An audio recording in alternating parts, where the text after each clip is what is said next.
Hey Ramblers, this video is going to cover chapter 3.6 in our textbook, and it deals with the derivative formulas of some inverse functions. So we're going to talk about the derivative formula for natural log, for arctangent, and for arcsine. Now I'm actually going to derive the formula for natural log, but arctangent and arcsine, the derivations are kind of a little bit complicated, and we get into some identities that we really haven't seen in a while. So I'm just going to give you those formulas.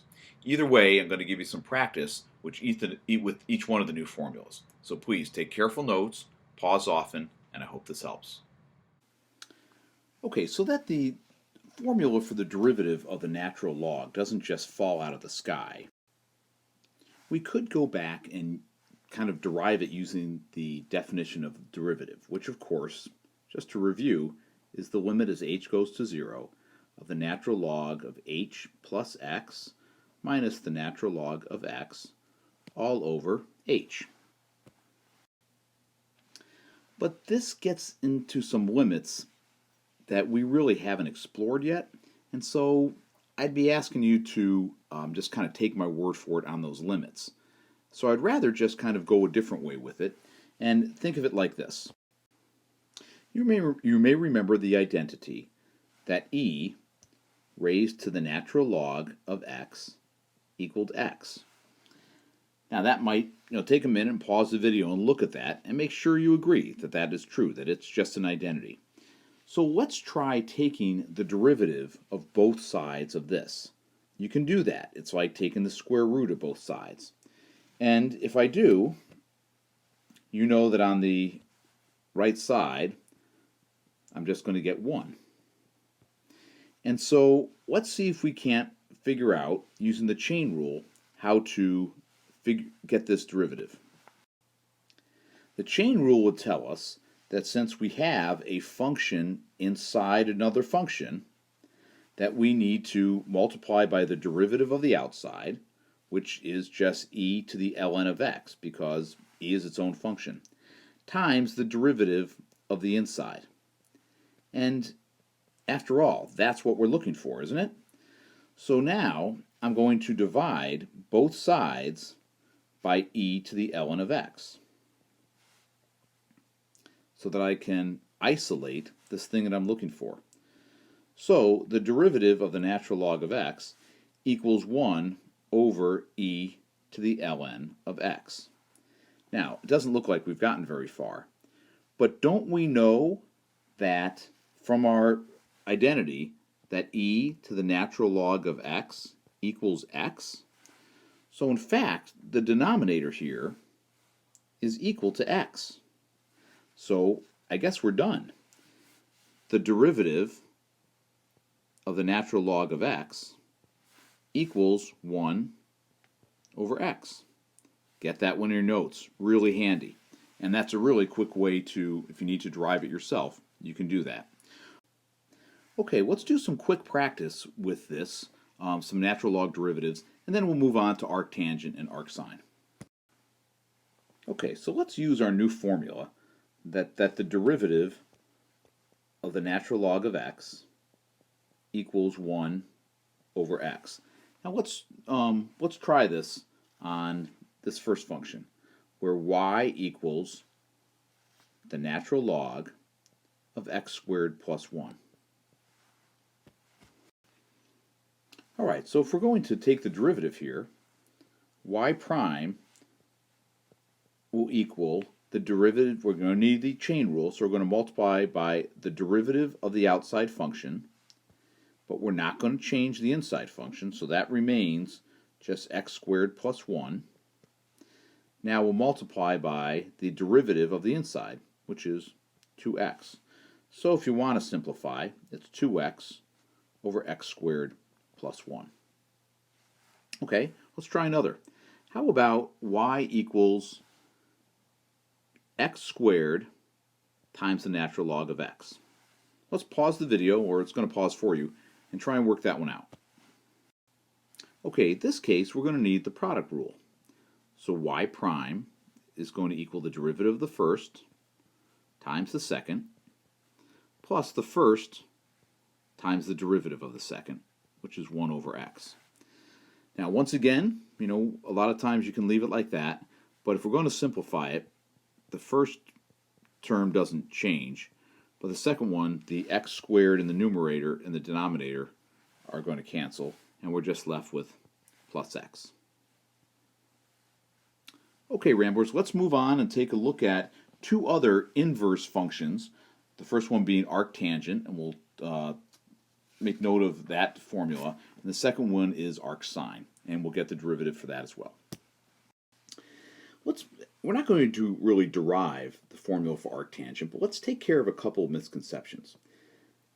Arctangent is typically written just arctan, and it can be written like that, but you'll also see it written like this, tangent to the -1. Now, it's important that you recognize this is not an exponent. Now, I don't know why they write it like that. It looks like an exponent, but in higher math, that -1 can indicate inverse function, and that's what we're talking about. Arctangent is the inverse function of tangent. So what exactly does that mean? Well, when you plug in a value, y equals the tangent of x. When you plug in an x, you will get out a ratio. So x going in is an angle,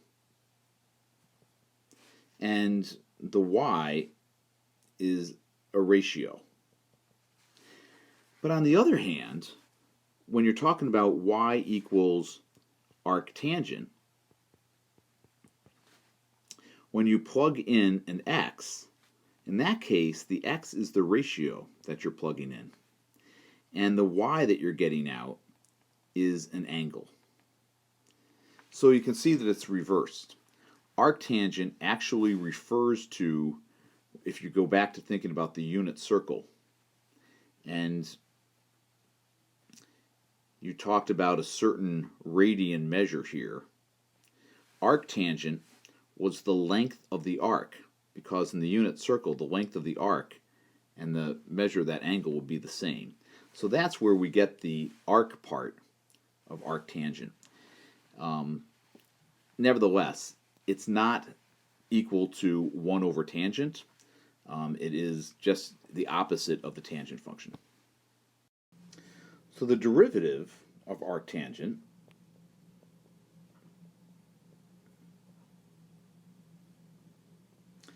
equals 1 over 1 plus x squared. This is an important formula, so let's get that in our notes. Now, let's take care of the last inverse function we're going to deal with. Okay, like arctangent, arcsine is not equal to the reciprocal of sine. Y equals arcsine is equal to this crazy notation of exponent of -1. It does not equal 1 over sine. That would be cosecant, and that's just not arcsine.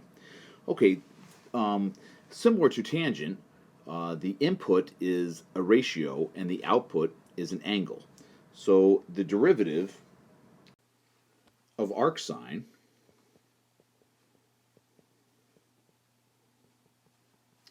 is 1 over the square root of 1 minus x squared. Okay, let's practice a couple of these, and then we'll conclude the video. Okay, let's try some practice with this. What will be the derivative of y equals arctangent of 3x squared? Okay, well, we're going to need the chain rule here. So the derivative is going to be the derivative of arctangent, because that's the outside function. So that's 1 over 1 plus, and then our input isn't just x, it's 3x squared. And of course, because it's tangent, that's squared. But now we have to use the chain rule, so we're going to multiply by the derivative of this inside function, which is of course 6x. So this is going to simplify to 6x over 1 plus 9x to the fourth. All right, let's take a look at an arcsine. What would the derivative be of the arcsine of the square root of x? Okay, well, the derivative is going to be 1 over the square root of 1 minus whatever is the input squared. Well, the input here is the square root of x. Now we're going to multiply that by the chain rule. So we have to multiply by the derivative of root x, which is, of course, 1/2 x to the negative 1/2. So as you can see, these arctangent, arcsine can get kind of tricky. If you wanted to simplify this, it would just be, you could kind of simplify under the radical pretty nicely. So let's try that first. That would be 1 over the square root of 1 minus x times 1/2 root x. And you could probably clean that up some more too, but good enough for now. Okay, Ramblers, thanks for watching, and I hope this helped. I'm going to wrap up the 3 formulas for you. Thanks for watching. Okay, so those are your 3 formulas. I hope you got them in your notes and that you're comfortable using them. You're going to have to memorize them, especially the derivative of arctangent and arcsine. They're really similar looking. The derivative of natural log we use all the time, and it's an easy one to forget also. So please get those in your notes, make sure you study them, and hopefully you're starting to compile a list of the the trigonometry derivatives, the exponential, the power rule, and then these ones tonight to really help you to kind of have all of your memorizing in one place. We're pretty much done with the formulas for finding derivatives. We are going to be moving on into something called logarithmic differentiation, which is another method. But pretty much when we're done with that, you'll be able to differentiate any kind of function. So, nice job. Thanks for watching.